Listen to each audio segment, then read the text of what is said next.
mi participación se titula La llamada identidad de género y las normas jurídicas. En 2007, en Yogyakarta, una isla de Java, en Indonesia, se reunieron 16 personas expertas en derechos humanos, eso sí, reconocidas en el ámbito internacional. Lo hicieron a petición de la entonces alta comisionada de las Naciones Unidas para los Derechos Humanos, Louise Arbour. Tuvieron la encomienda de elaborar un documento que lleva por título Principios sobre la aplicación de la legislación internacional de derechos humanos en relación a la orientación sexual y la identidad de género. Se afirma que ese documento es un hito en la historia de los derechos humanos, que contiene planteamientos revolucionarios en materia de orientación sexual, identidad de género y legislación internacional. También se le calificó como un precedente en la lucha por los derechos humanos fundamentales y por la igualdad de género. Veamos su naturaleza y qué tan ciertos son estos calificativos, porque en ellos se fundan varias reformas legislativas en México. En relación con su naturaleza, es importante destacar que la reunión de personas expertas fue solo eso, una reunión de personas. No fue una reunión de estados, no fue una conferencia internacional, no fue una sesión del Consejo de Derechos Humanos ni de la Asamblea General de Naciones Unidas. Es cierto que en ese grupo había personas muy destacadas como Mary Robinson, Charlotte Bush, Philip Alston, Jackie Nertuk, Asma Jahangir o Ana Elena Obando. Sin embargo, no deja de ser un documento presentado a Naciones Unidas por un grupo de personas sin representatividad gubernamental, un documento que no tiene carácter de declaración o convención o tratado. La otra vertiente, es decir, saber si se trata de un hito en la lucha por los derechos humanos y por la igualdad de género, merece un análisis un poquito más amplio. En esta vía, es preciso señalar que estos principios se estructuran a partir de dos conceptos, identidad de género y orientación sexual, declarados como esenciales para la dignidad y la humanidad de toda persona, y por lo tanto no deben ser motivo de discriminación o abuso. Declaración con la que no podemos sino estar de acuerdo. Es cierto, el yo íntimo de una persona es parte fundamental de su dignidad y de su libertad. El primero de estos conceptos, identidad de género, es definido en Naciones Unidas como la vivencia interna e individual del género, es decir, tal como cada persona la experimenta profundamente. El segundo, orientación sexual, siempre al decir de Naciones Unidas, hace referencia a la atracción física, romántica o emocional de una persona hacia otra.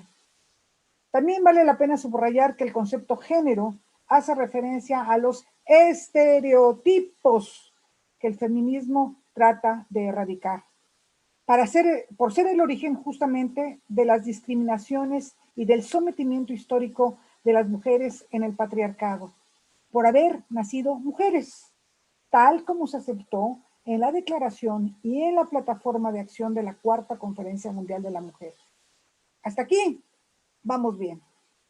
Los problemas empiezan cuando se pretende que una identidad y una orientación que son de naturaleza subjetiva adquieran carta de naturalización objetiva para formar parte de una norma jurídica y que ésta sea utilizada incluso por personas menores de edad, sin consentimiento de quienes son responsables de su desarrollo, salud e integridad. Es decir, al pretender que estos conceptos subjetivos tienen carta de naturalización objetiva, que son parámetros medibles, tangibles, evaluables, calificables y por tanto pueden ser constitutivos de normas y reglamentos que imponen sanciones y que a través de ellos se pueden cometer arbitrariedades y atentar contra la salud de las personas, incluso menores de edad, sin que la justicia pueda intervenir. Compleja situación que podemos aquilatar observando el debate en España entre las personas que defienden la teoría rara y aquella que se opone al llamado borrado de las mujeres. Este debate subió de tono y se tornó muy agresivo en la descalificación de aquellas personas mayoritariamente mujeres que optaron por defender la existencia del sexo de mujeres y hombres como una categoría jurídica sustentada en la biología. Algo lógico, pero que fue confrontado duramente por las personas defensoras de la teoría rara, calificando a sus oponentes como transexcluyentes o transfóbicas, demandando incluso su procesamiento legal por discriminación, con todas sus consecuencias, incluso la privación de la libertad y multas. La iniciativa española que provocó estas tensiones no pasó, pero en México tenemos ya los primeros avances legislativos que pueden provocar algo más que el reconocimiento del género sentido de una persona. En las noticias observamos que se dice que hay 14 entidades federativas que tienen una ley de identidad de género. Chihuahua, Ciudad de México, Coahuila, Colima, Hidalgo, Jalisco, Michoacán, Nayarit, Puebla, Oaxaca, Quintana Roo, San Luis Potosí, Sonora y Tlaxcala. Sin embargo, si buscamos en la página del ordenamiento jurídico de la Secretaría de Gobernación de mi país, el concepto ley de identidad de género, no aparece ningún documento con un título o uno similar. ¿Qué ha sucedido? ¿Un engaño? En términos absolutos, eso parece. ¿Qué es realmente lo que hay? No es una ley, son una serie de reformas en diversos ordenamientos jurídicos. Es solo eso lo que hay. Estas modificaciones empezaron con la reforma del artículo 1 de la Constitución Federal del 2011 en materia de derechos humanos, en la que se prohíbe toda discriminación motivada, entre otras razones, por el género o las preferencias sexuales o cualquier otra que atente contra la dignidad humana y tenga por objeto anular o menoscabar los derechos y libertades de las personas.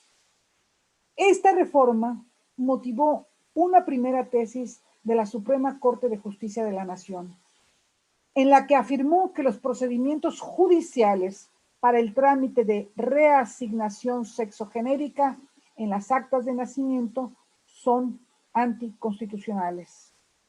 En esta decisión se equipara la reasignación al reconocimiento de la paternidad fuera del matrimonio, porque indica que el objetivo de la norma, el cambio de nombre, y por tanto señala que ante dos situaciones iguales es discriminatorio dar respuestas distintas. Sin embargo, esto es una falacia. No son situaciones similares. Una se deriva del derecho de toda persona a conocer sus propios orígenes, a saber quién es el padre y la madre y llevar sus apellidos, algo objetivo, comprobable mediante una prueba de ADN o en los casos de adopción mediante la sentencia que así lo declara. La segunda es simplemente dar forma jurídica sin prueba alguna y contra toda evidencia de un deseo, de un sentimiento que va contra el único dato cierto, lo biológico. Salvo en la Ciudad de México, que sí tuvo antecedentes a la reforma constitucional que menciono, y el Estado de Puebla, cuya iniciativa de reforma se impulsó en homenaje a Agnes Torres, una activista trans que fue asesinada, las reformas en las demás entidades federativas se derivaron de la opinión de la Suprema Corte. Sin embargo, como señalé, no hay una ley, sino una serie de reformas a los códigos civiles con las que se permite levantar un acta de nacimiento para el reconocimiento de la identidad de género. Palabras más o menos, casi todas las reformas definen este concepto de manera parecida con el uso de expresiones como la convicción personal interna, tal como cada persona se percibe a sí misma o sexo asignado, Otra falacia, porque el sexo no se asigna, se constata en el acta de nacimiento, nada más. La mayoría de los cambios de los códigos civiles señalan que en ningún caso será requisito acreditar intervención quirúrgica alguna, terapias u otro diagnóstico y o procedimiento para el reconocimiento de la identidad de género. Es decir, la sola convicción personal e interna, subrayo este término, es más que suficiente para trastocar lo evidente, lo observable a simple vista, lo comprobable con una sencilla prueba de sangre. Es interesante destacar que empieza a darse un borrado literalmente del concepto sexo como categoría analítica en las normas de mi país y se ha sustituido por la palabra género. El ejemplo más significativo es la Constitución de la Ciudad de México, en la que se prohíbe toda forma de discriminación que atente contra la dignidad humana o tenga por objeto atentar de alguna manera contra los derechos humanos de las personas. Y dentro de las motivaciones de estos agravios no aparece la categoría sexo. Y sí, género, preferencia sexual, orientación sexual, identidad de género, expresión de género, características sexuales. Expresiones que se repiten en la definición de los derechos sexuales. Es decir, se anteponen las categorías analíticas vinculadas con ese concepto género a las categorías analíticas derivadas del dato biológico sexo.